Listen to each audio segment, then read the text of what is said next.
Zethara moved quietly through the research lab of the ship called Gentle Current, and her thin blue fingers worked carefully with the plant samples she had collected from the new world they discovered last week, and the soft hum of the ship's engines made her feel calm as she worked late into the night cycle because she loved her job. Studying new life forms across the galaxy, and the Thylorian Republic always sent their best scientists on these missions to learn about worlds that might help their people grow and understand the universe better. She placed another sample under her scanner when the emergency alarms began screaming through the ship, and the peaceful quiet was destroyed by the harsh red lights that flashed on every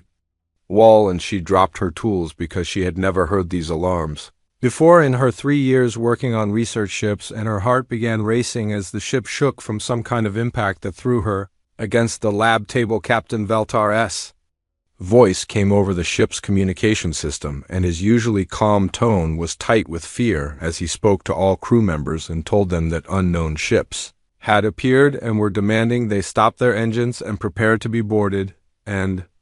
Zethara felt her blood turn cold, because everyone in the galaxy knew what that meant when ships appeared in empty space and made such demands. The Gentle Current was a peaceful research vessel with no weapons beyond basic shields, and the crew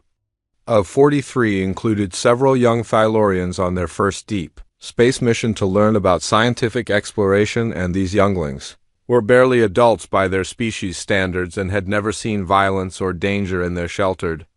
lives on the safe worlds of the Republic. Through the lab's small window, Zethara could see 3 large dark ships moving closer to their vessel, and these ships looked nothing like the clean scientific vessels or merchant ships she was used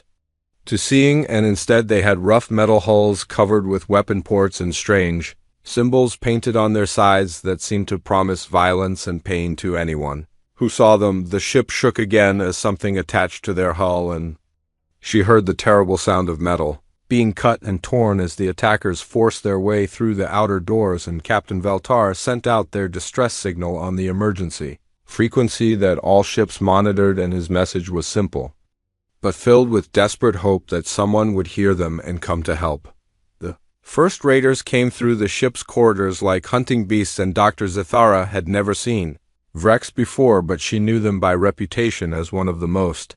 feared raider groups in this part of the galaxy, and they were tall creatures with gray skin and sharp teeth who lived by taking what they wanted from peaceful ships and selling crews into slavery across the lawless regions of space. She heard screaming from other parts of the ship as her fellow crew members were captured, and the sounds made her feel sick because Thylorians were gentle people who had never learned to fight, and their world was a paradise where conflict was solved through talking and understanding rather than violence, and these raiders were everything her people feared about the dark spaces between stars. Zethara managed to squeeze into a maintenance shaft that ran behind the lab walls, and she pulled the cover closed just as heavy footsteps entered her workspace, and through the small gaps in the metal she could see a massive Vrex warrior searching through her research and destroying equipment with casual cruelty that made her want to cry. The raider leader, called Warlord Krathus, entered the lab, and his voice was like grinding stones as he spoke to his warriors about the value of the ship's research data and how much they could sell the crew for, and he laughed when he talked about the young Thylorians, because apparently younglings brought higher prices in the slave markets. She listened in horror as Krathus explained their plan to his warriors, and they would strip everything valuable from the ship, including the scientific data that had taken years to collect, and they would take the crew to the outer rim where certain buyers would pay well for educated slaves who could work in laboratories and research facilities. The maintenance shaft was cramped and dark, but Dr. Zethara forced herself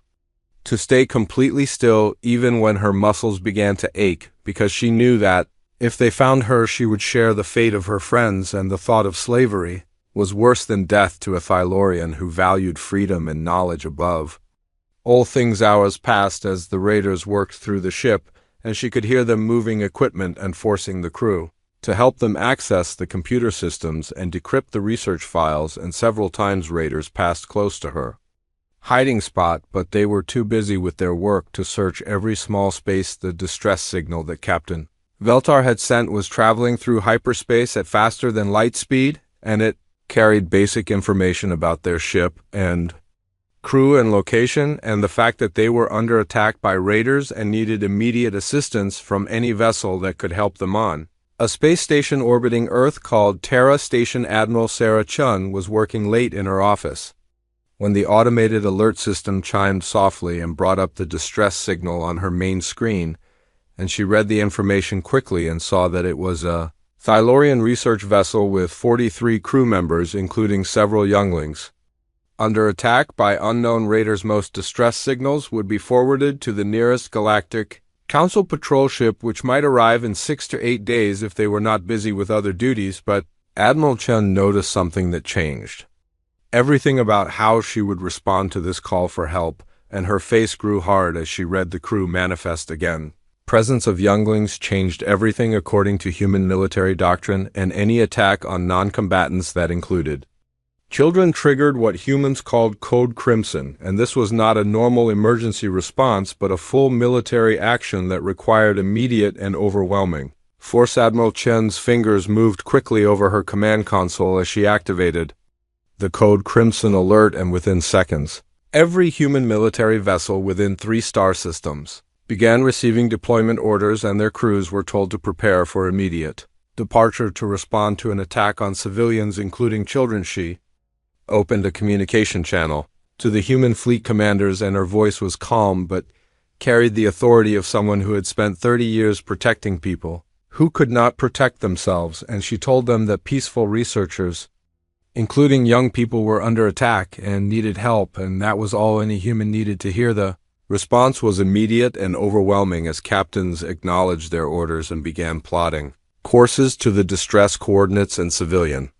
ships volunteered to serve as medical vessels and supply transports, and Admiral Chun watched as the largest rescue fleet in human history began forming to save 43 strangers they had never met. Dr. Zathara continued hiding in the maintenance shaft as the hours passed, and she did not know that help was coming or that an entire fleet was racing through space to reach them. And all she could do was listen to the raiders work and pray to her ancestors that somehow her message had been heard by someone who cared about the lives of peaceful scientists. The Vrex had no idea that their casual act of piracy had triggered a response that would change how the galaxy thought about humanity forever.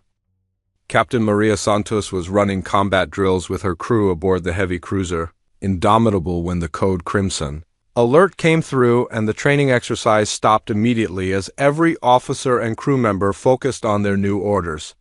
And Maria felt her heart rate increase as she read the details, because attacks on civilians, especially children, made every human feel a deep anger that went beyond normal military duty. Ship's artificial intelligence, called Helen, began calculating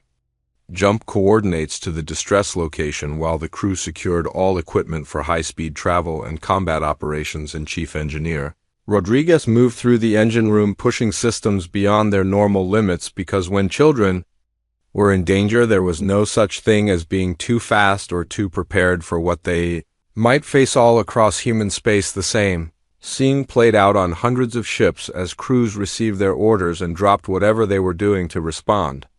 to the call for help, and the assault carrier Valkyrie's Wrath cut short an important diplomatic mission with the Centauri Collective, and the stealth destroyer Silent Running abandoned its patrol route to join the growing fleet. Even civilian vessels began volunteering for the mission, and merchant ships offered to carry medical supplies and colony transports volunteered to serve as rescue ships, and mining haulers cleared their cargo holds to make space for refugees, and within hours the largest humanitarian fleet in galactic history was forming. The alien crew members serving on human ships watched in amazement as their human colleagues changed from friendly people into focused warriors, and Dr. Elizabeth Warren, who normally served as the ship's counselor, began organizing medical teams and psychological support units, because humans understood that rescued victims would need extensive care after their trauma. In the hydroponics bay of the Indomitable, the ship's Altarian gardener, named Bloom of Spring, asked Petty Officer Johnson why humans were responding with such massive force to help strangers they had never met, and Johnson's answer was simple as he checked his weapons and equipment and prepared for combat operations. Johnson told the confused alien that humans responded this way because someone had asked for help and because there were children involved and because if they did not respond with overwhelming force, other people might think twice before sending distress signals. In the future and bloom of spring did not understand but accepted that humans were different from other species. The galactic communication networks began lighting up as other species detected the massive human fleet movement, and their military computers tried to calculate what kind of threat could justify such a response, and the hegemony's war analysts classified it as preparation for a major conflict while the Council's diplomatic corps went into emergency session. The other species could not understand that this entire fleet was assembling to save 43 strangers and several children, because most civilizations would send 1 or 2 ships to investigate and perhaps negotiate for the release of hostages, but humans approached the problem differently and believed that overwhelming force was the kindest response. Admiral Chun coordinated the fleet from Terra Station and watched as ships from across human space reported ready for departure, and she felt proud of her species because in less than 6 hours, they had assembled a force that could challenge most planetary defense systems, and all of it was being done to protect innocent people. The first wave of ships began jumping to hyperspace, and these were the fastest vessels that would arrive first to assess the situation and begin rescue operations, and Admiral Chun knew that every minute counted because raiders were unpredictable and might harm their prisoners if they felt threatened, or if they grew impatient with their work. Captain Santos felt the familiar sensation of hyperspace jump as the Indomitable entered. Faster than light travel, and around her the crew worked with quiet efficiency as they prepared for combat, and she knew that every person on her ship understood exactly what they were fighting for and why it mattered. The alien members of her crew had learned to respect human determination, but they still did not fully understand the deep emotional response that drove their human colleagues to such extreme measures. In Chief Rodriguez explained to the Altarian engineer that humans had learned long ago that evil succeeded when good people did nothing. HFY, the ship's AI, monitored communications from the other vessels in the fleet and reported that medical ships were bringing enough equipment to treat 1,000 patients, and supply vessels carried food and clothing for extended refugee care, and combat ships carried enough firepower to destroy a small planet if necessary. The human response doctrine was based on centuries of military experience and the understanding that sometimes the most compassionate action was to respond with such overwhelming force that enemies would surrender rather than fight, and this approach saved lives on both sides while ensuring that innocent people were protected. Other species throughout the galaxy monitored human communications and tried to understand what was happening, and their translators had difficulty with human military terminology because concepts like Code Crimson and overwhelming humanitarian response did not exist in most alien languages. The Draconian Empire's intelligence division calculated the human fleet strength and concluded that Earth was preparing for a major war, and they began moving their own forces to defensive positions because they could not believe that such military power was being used for a rescue mission. Captain Santos reviewed the tactical data as her ship approached the target system, and she saw that they would arrive with enough firepower to destroy any raider fleet several times over, and the thought made her smile grimly because raiders who attacked children deserved to face the full fury of human military might. The crew of the Indomitable included veterans of several conflicts, and they had seen what happened when innocent people were harmed, and every one of them understood that this mission was about more than rescuing one ship, and it was about sending a message to every criminal organization in the galaxy. Dr. Warren finished organizing the medical teams, and she had enough doctors and nurses to staff a major hospital, and she had specialists in trauma counseling for 17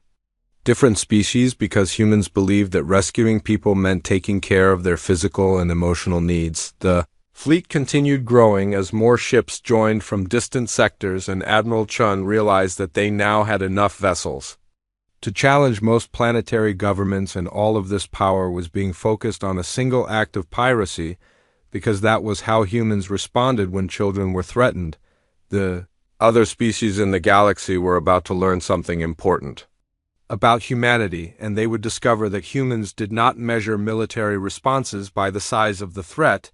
but by the value of what they were protecting, and to humans the lives of innocent children were worth any amount of effort. In the depths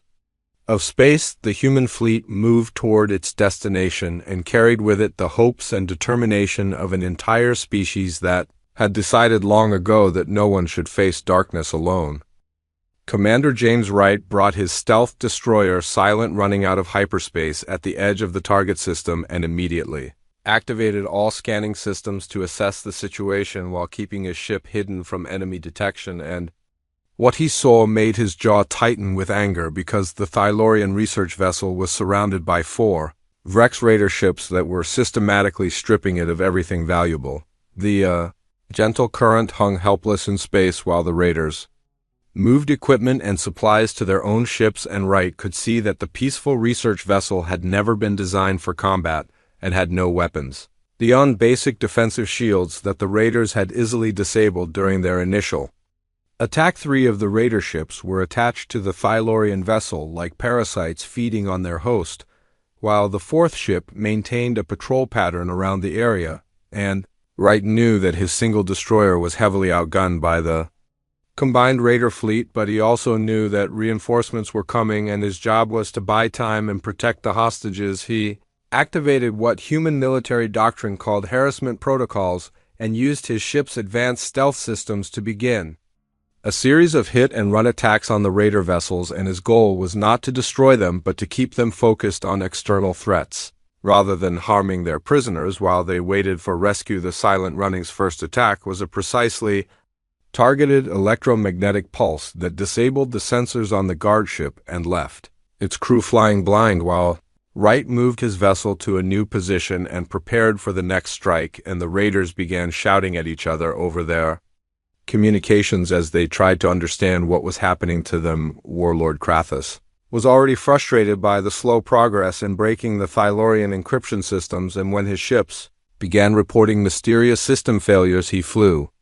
into a rage and ordered 2 of his vessels to hunt down the ghost ship that was harassing them, without realizing that he was splitting his forces exactly as Wright had intended. Wright continued his attacks and used the Silent Running's advanced weapons to target communication arrays and engine systems, and each strike was carefully calculated to disable rather than destroy, because he knew that dead raiders could not surrender when the main human fleet arrived in overwhelming force. The Vrex had never faced an opponent like this invisible enemy that struck without warning and disappeared before they could respond, and their primitive sensors could not track the human stealth technology, and they began firing randomly into space, hoping to hit something in the darkness around them. Dr. Zathara heard the explosions and weapons fire from her hiding place in the maintenance shaft, and she wondered if rescue ships had finally arrived, but she could not see what was happening outside and could only listen to the raiders shouting in their harsh language as they responded to this new and terrifying threat. The harassment attacks continued for 2 hours, and Wright managed to disable the sensors on all 4 raider ships while damaging their engines and communication systems, and he took satisfaction in knowing that the criminals who had attacked innocent researchers were now experiencing the same fear and confusion their victims had felt. Then the main human fleet arrived, and Wright had never seen anything more beautiful than the sight of 50 human warships dropping out of hyperspace in perfect formation and bringing with them enough firepower to reduce the raider ships to scattered atoms if they chose.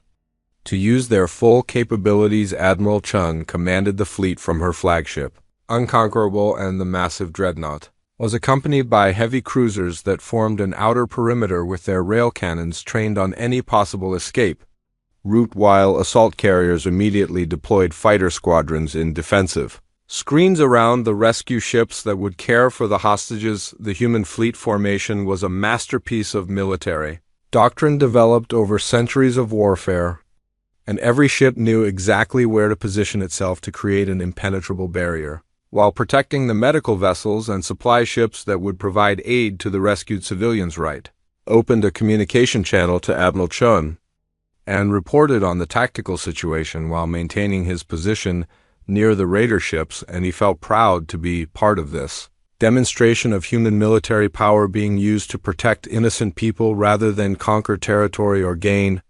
Wealth Admiral Chun studied the tactical display and saw that the raiders were trapped with no possibility of escape, and she opened a communication channel on all frequencies so that every ship in the area, including the hostages, could hear her. Words and her voice carried the authority of someone who had spent decades protecting those who could not protect themselves. Her message was broadcast to the Vrex fleet, and she identified herself as Admiral Sarah Chun of the Terran Defense Force,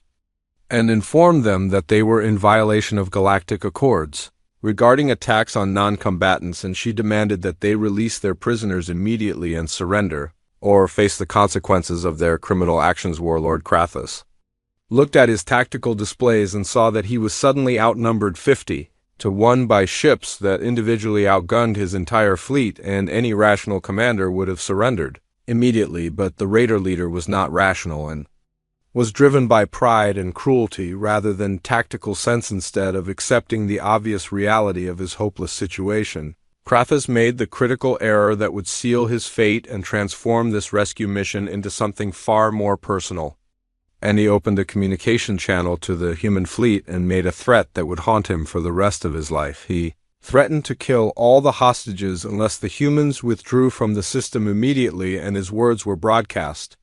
across all human ships, and the reaction was immediate and terrible to witness, because every human who heard those words felt their protective instincts trigger with deadly intensity. Admiral Chun's voice when she responded was colder than the space between stars, and she informed Krathus that he had made his final mistake and that threatening innocent people, especially children, was something that humans would not tolerate under any circumstances, and that he had just declared war on humanity itself. The Vrex warlord did not understand what he had just done, because his species viewed mercy as weakness and threats as normal negotiation tactics, but humans saw his threat as a declaration of war against everything they held sacred, and their response would be swift and overwhelming. Captain Santos felt the change in mood aboard the Indomitable as her crew prepared for combat, and their earlier professionalism was now mixed with cold anger, because the raider leader had just threatened to murder children, and there was no crime that humans considered more serious or unforgivable, right? Continued monitoring the raider ships from his stealth position, and he could hear the panic in their communications as they realized that their leader's threat had transformed their situation from a potential negotiation into an inevitable battle that they could not possibly win. The human fleet began moving into attack positions, and their formation was beautiful and terrifying as hundreds of years of military experience guided every movement, and the raiders finally understood that they had made an enemy of the most dangerous and determined species in the galaxy. Admiral Chun gave the final warning to the raider fleet, and her words were heard by communications operators across dozens of star systems as she informed them that they had exactly 60 seconds to release their hostages and surrender their weapons, or humanity would demonstrate why they were called Deathworlders. Throughout the galaxy, the countdown began, and every human in the fleet knew that when it reached 0, they would show the entire galaxy what happened to those who threatened innocent children, and the lesson would be remembered for generations to come by every criminal organization in known space. The 60 seconds expired, and Warlord Krathus had not responded to Admiral Chun's ultimatum, and the human fleet moved into action with a precision that demonstrated the difference between raiders and a military force that had spent centuries perfecting the art of warfare, and the battle that followed would be studied in military academies across the galaxy for generations. The Indomitable's rail cannons fired first, and their kinetic rounds traveled at a significant fraction of light speed and punched through the armor of the nearest Vrex ship like it was made of paper instead of military-grade alloys, and the raider vessel's weapons were destroyed in the first salvo, while its life support systems remained intact. Captain Santos watched her weapons officer work with mechanical precision as he targeted every gun and missile launcher on the raider ships without hitting their crew quarters or critical life support systems, because human military doctrine demanded that enemies be neutralized rather than murdered. The assault carrier Valkyrie's Wrath launched its fighter squadrons, and the small craft moved in perfect coordination as their pilots pulled gravitational forces that would have killed most other species, and their weapons disabled the raiders' engines and communication systems, while avoiding any hits that might harm the prisoners. Commander Wright's silent running and the other stealth destroyers revealed their positions throughout the battle space. And the raiders discovered that the humans had been quietly placing mines in electronic warfare pods during the harassment phase, and every escape route was blocked by weapons that made flight impossible. The human fleet did not simply attack the raider ships, but methodically dismantled their ability to fight or flee, and every weapon system was destroyed with surgical precision, while the structural integrity and life support of each vessel remained functional because humans understood the difference between victory and massacre. Admiral Chun coordinated the battle from her command center and watched as her ships demonstrated tactical superiority that went beyond better technology and included centuries of military tradition, focused on protecting innocent people rather than conquering territory or gaining wealth. The Rex crews found themselves trapped inside ships that had been converted into floating prisons, and their weapons were gone, and their engines were dead, and their communication systems were destroyed, but they were alive and breathing because humans had chosen to show mercy even to those who threatened children. Warlord Krathus realized that his threats had been empty posturing against an enemy that possessed both overwhelming firepower and the discipline to use it with precision, and he tried to reach his communication system to surrender, but discovered that the humans had destroyed it in the first wave of attacks. The entire battle lasted exactly 17 minutes from the first shot to the final weapon being disabled, and the raiders who had spent years terrorizing peaceful ships across the sector were reduced to helpless prisoners waiting to learn their fate from the humans who had defeated them so completely. Dr. Zathara heard the sounds of combat through the hull of her ship, but the noise was different from the earlier chaos of the raid, and these were the precise controlled sounds of professional soldiers conducting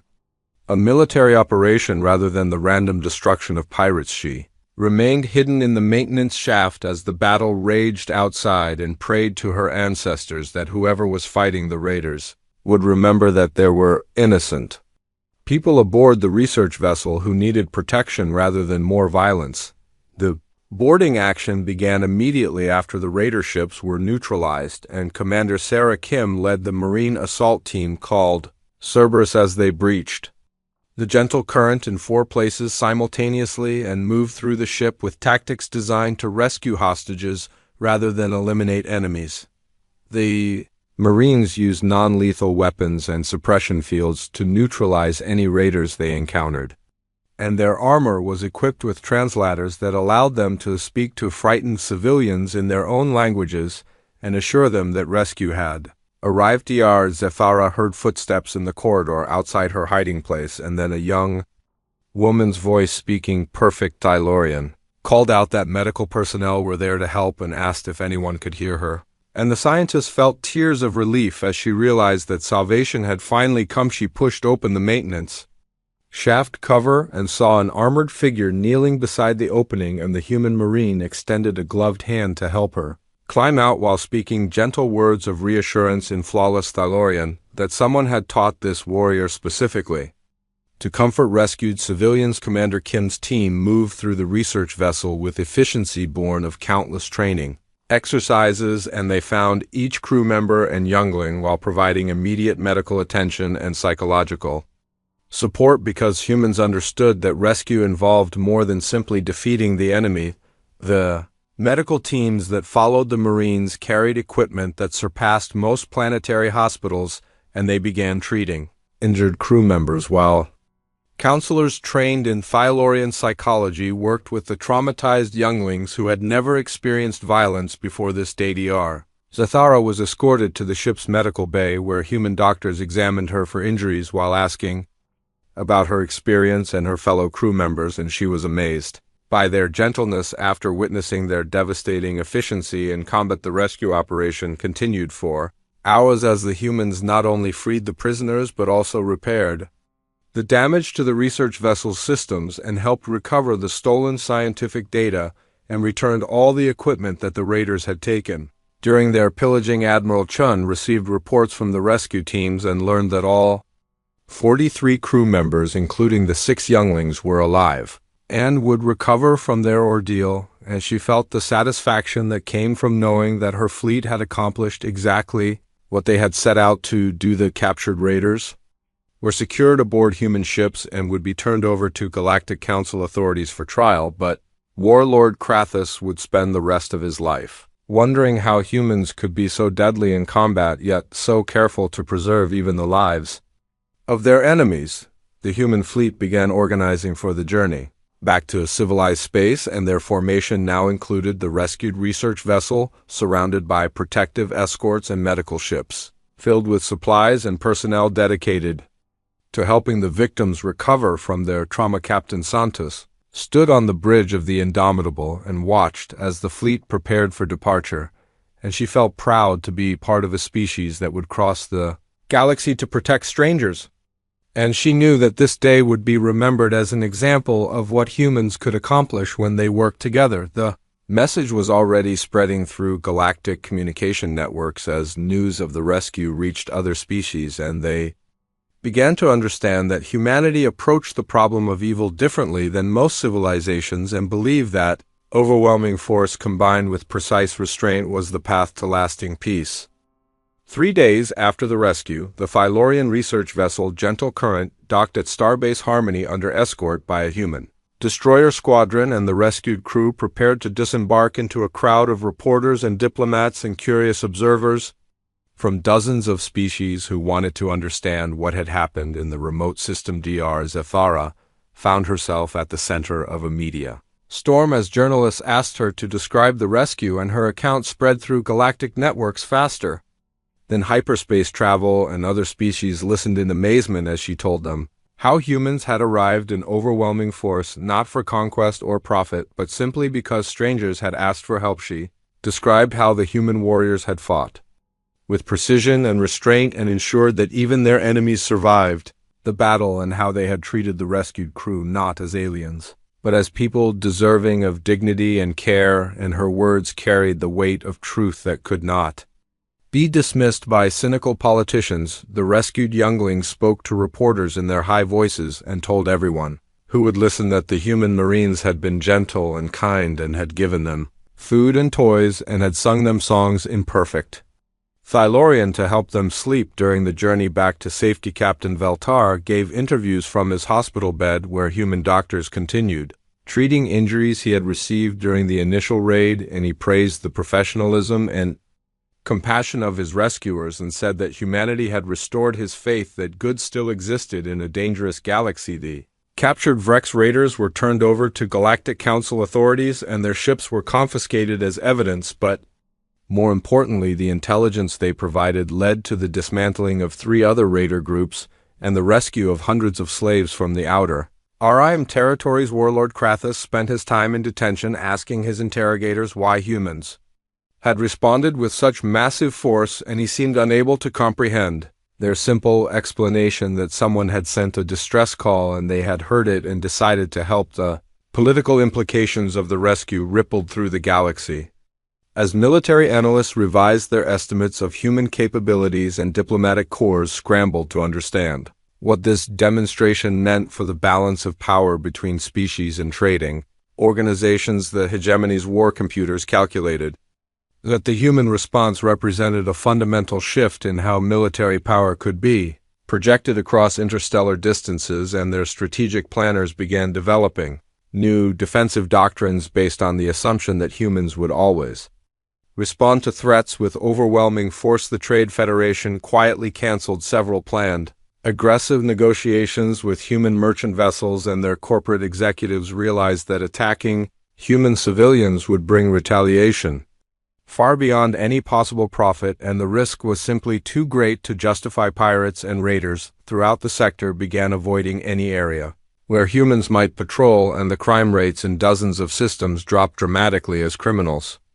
decided that their usual tactics were too dangerous when Deathworlders might be listening to distress calls. The most significant change was in how other species viewed humanity and what they represented in the complex political landscape of the galaxy, and the Altarians began requesting human protection for their research vessels while offering to share scientific discoveries. In exchange, the Centauri Collective offered to base human ships at their border stations and provide supplies and maintenance in exchange for security patrols. And even the proud Draconian Empire sent discreet inquiries about joint training exercises because they recognized military excellence when they saw a DR. Zathara returned to her work studying alien lifeforms, but now she carried a different perspective on the universe, and she understood that there were species like humans who would cross the galaxy to protect strangers, and that knowledge gave her hope for the future. She wrote a detailed report about her experience that became required reading at the Thylorian Academy, and her students learned that courage and compassion existed in the universe even when darkness seemed overwhelming, and that sometimes help came from unexpected sources. The human fleet returned to their normal duties, but their actions had changed something fundamental in how the galaxy operated, and distress calls that might have gone unanswered were now heard by species who had learned from the human example. Admiral Chun received messages from grateful families across Thylorian space, and she filed each one in a folder labeled "Why We Serve," because they reminded her that military service was ultimately about protecting people who could not protect themselves. The rescue became a case study at military academies throughout human space, and young officers learned that overwhelming force combined with precise restraint was not just a tactical doctrine, but a moral imperative that separated professional soldiers from common thugs. Other species began adopting elements of human rescue protocols, and the galaxy slowly became a safer place as more civilizations decided that protecting innocent people was worth the cost and effort required to maintain powerful defensive forces. The communication networks carried stories of the rescue to the furthest reaches of known space, and colonists on remote worlds slept better knowing that if they ever sent a distress call, there were people who would hear it and respond with everything they had. Dr. Zathara received a personal message from Admiral Chun thanking her for her courage during the ordeal, and the scientist wrote back with simple words that captured the essence of what had happened and why it mattered to the galaxy. Her message said, "Thank you for reminding the universe that there are still people who will come when called," and Admiral Chun printed those words and hung them on her office wall where she could see them every day. As she reviewed patrol assignments and fleet deployments, the rescue of the Gentle Current became more than just a military operation and evolved into a symbol of what was possible when good people decided to act rather than simply watch as evil flourished in the dark spaces between stars. Pirates and slavers learned to fear the sound of human engines dropping out of hyperspace, and peaceful merchants and researchers learned to hope for that same sound because it meant that protection was at hand and safety was possible even in the most dangerous regions. The galaxy had learned an important lesson about humanity and about what it meant to be a species that had evolved on a death world and then decided to use their deadly skills to protect rather than conquer, and the implications of that choice would reshape interstellar civilization. Admiral Chun stood at her office window looking out at the stars and knew that somewhere in the darkness between those lights someone else might need help, and if they sent out a call for assistance, they could be certain of one unchanging fact: the humans would hear their distress signal and their entire fleet would respond, because that was what Deathworlders did when innocent people needed protection, and the galaxy was learning that some promises could always be trusted.